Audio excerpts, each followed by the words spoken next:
ये कहानी है जबलपुर गांव की, जहां मिट्टी में खुशबू है, हवा में अपनापन और दिलों में संघर्ष की आग। इसी गांव के एक कोने में मिट्टी के एक छोटे से घर में रहता था माधव। एक साधारण सा इंसान, लेकिन दिल का राजा। माधव की दुनिया थी उसकी पत्नी गौरी, सीधी साधी पर मुस्कुराहट में जादू। लेकिन उस दिन गौरी की तबीयत बहुत खराब थी। माधव बोला, गौरी की तबीयत बिगड़ती जा रही है। अब तो इलाज करवाना ही पड़ेगा, पर पैसे कहाँ से लाऊं? क्यों ना मैं ऐसा करता हूँ, जमींदार से ही एडवांस में पैसे मांग लेता हूँ। अबे गधे के बच्चे, काम करते 2 दिन भी नहीं हुए और तू एडवांस मांगने चला आया। जा, नहीं दूंगा एक पैसा भी। अपमानित और उदास माधव का चेहरा उतर गया। कंधे झुकाकर, आंखें झुकाकर वो गांव की पगडंडी से वापस लौटने लगा। तभी उसको एक आवाज सुनाई दी।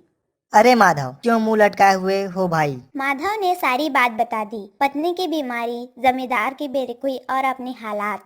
माधव बोला, मैं क्या करूँ भैया, अब तो समझ नहीं आता। जमींदार ने भी काम से निकाल दिया है। समझ नहीं आ रहा है अब पैसे का इंतजाम कैसे करूँ। ठीक है, तुम्हें पैसे की ही जरूरत है ना? ये लो 2 लाख रुपए। नहीं नहीं भैया, मैं इतना पैसा कैसे चुका पाऊंगा। अब तो जमींदार ने भी काम से निकाल दिया है। मैं गरीब आदमी हूँ। अरे माधव, पैसे की चिंता मत कर। अगर तू चाहे तो मेरे पास एक काम है जो तुम्हारे लायक है।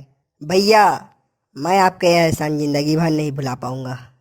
अभी ये पैसे ले लो और गौरी का अच्छे से इलाज करवाओ। कल सुबह दुकान पर आ जाना, मैं तुम्हें काम बता दूंगा। कुछ दिन ऐसे ही बीत गए। माधव की पत्नी गौरी अब पूरी तरह ठीक हो चुकी थी, लेकिन अब एक नई चिंता ने जन्म लिया, कर्ज की चिंता। सुनते हो जी, अब मैं बिल्कुल ठीक हो चुकी हूँ। अब आपको मेरी चिंता करने की जरूरत नहीं। अब तो बस ये बताइए, वो 2 लाख रुपए कैसे चुकाएंगे?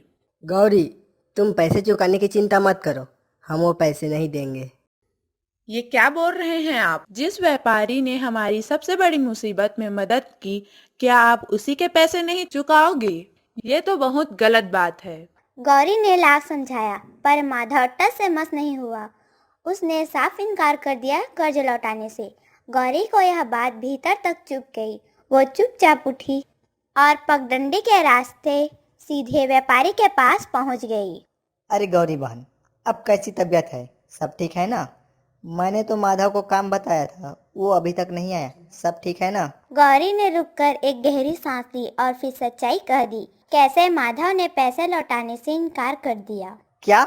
ऐसा इंसान तो जमींदारी संभाल सकता है। मैंने उसकी मुसीबत में मदद की, उसे काम भी दिया और वो। खैर गौरी बहन, तुम चिंता मत करो। जरूरी नहीं कि सिर्फ माधव ही कमाए, तुम भी काम कर सकती हो। क्या काम है भैया? ये शक्कर की 4 बोरियां नदी की उस पार वाले दुकान पर पहुंचानी है। भैया, डॉक्टर ने मुझे ज्यादा वजन उठाने से मना किया है, लेकिन आपका पैसा भी तो चुकाना है। मैं ये काम कर लूंगी। गौरी बहन, पर घबराना मत। तुम्हें खुद नहीं उठानी है, बस गधे पर लाद कर दुकान तक पहुंचानी है। बाकी सब मैं देख लूंगा। गौरी की आंखों में चमक आ गई, एक उम्मीद, एक आत्मनिर्भरता की रोशनी।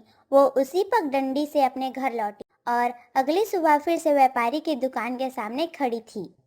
अगले दिन व्यापारी ने गौरी को गधा दे दिया। गौरी ने 4 शक्कर की बोरियां गधे की पीठ पर लादी और दोनों पगडंडी के रास्ते नदी की ओर बढ़ चले। थोड़ी देर में वे दोनों नदी के पास पहुंच गए। गौरी और गधा अब नदी के बीचों बीच थे। गधा मन में बोलता है, अब मैं अपनी होशियारी दिखाता हूँ। इतना बोझ क्यों उठाऊं? थोड़ी अक्ल लगानी चाहिए। अचानक गधा गिरने का नाटक करने लगा। गौरी बोली, अरे, ये क्या हो गया? गधा तो गिर गया। तुम्हें दिखाई नहीं देता क्या? मेरा पैर फिसल गया, जल्दी आओ मुझे उठाओ। भोली भाली गौरी को गधे की बात सच लगी। वो गधे की मदद करने लगी। गधा थोड़ी देर में उठ खड़ा हुआ, लेकिन नदी के पानी में गिरने की वजह से बोरियों की सारी शक्कर घुल चुकी थी। अब बोरियां हल्की हो चुकी थी। वाह, अब तो रोज ऐसा ही करूँगा। थोड़ी देर पानी में बैठूंगा, वजन खुद ही हल्का हो जाता है।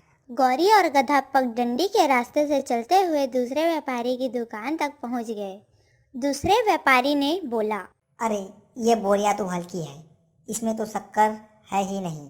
कहाँ गई शक्कर? पास में ही जमींदार खड़ा था।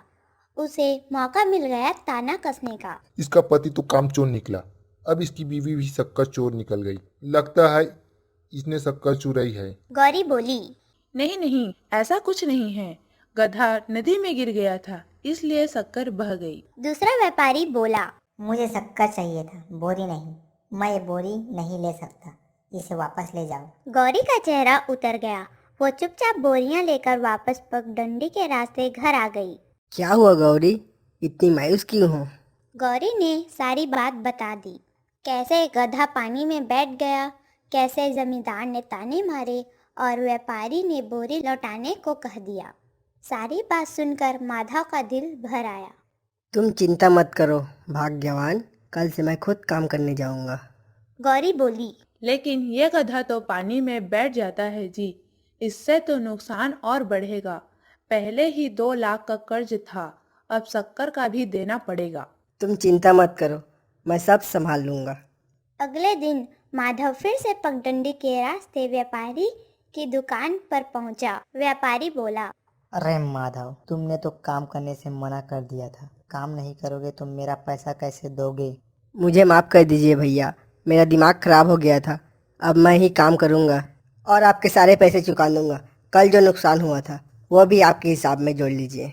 ठीक है माधव, अब देर मत करो, काम शुरू करो। भैया 1 मिनट रुको, मैं अभी आता हूँ। माधव दुकान के अंदर गया और थोड़ी देर बाद 4 भारी बोरियां लेकर आया। बोरियां इतनी बड़ी थी कि गधा देखकर घबरा गया। गधा बोला। हे राम, पहले तो माधव की बीवी थी, छोटी छोटी बोरियां लाती थी। अब ये माधव तो बड़ी बड़ी बोरियां ला रहा है। आज तो पूरा नुकसान कर दूंगा, फिर से नदी में बैठूंगा। माधव और गधा पगडंडी के रास्ते नदी के ओर बढ़ चले। गधा बोला। अरे वाह, ये बोरियां तो हल्की लग रही है, आज तो और मजा आएगा।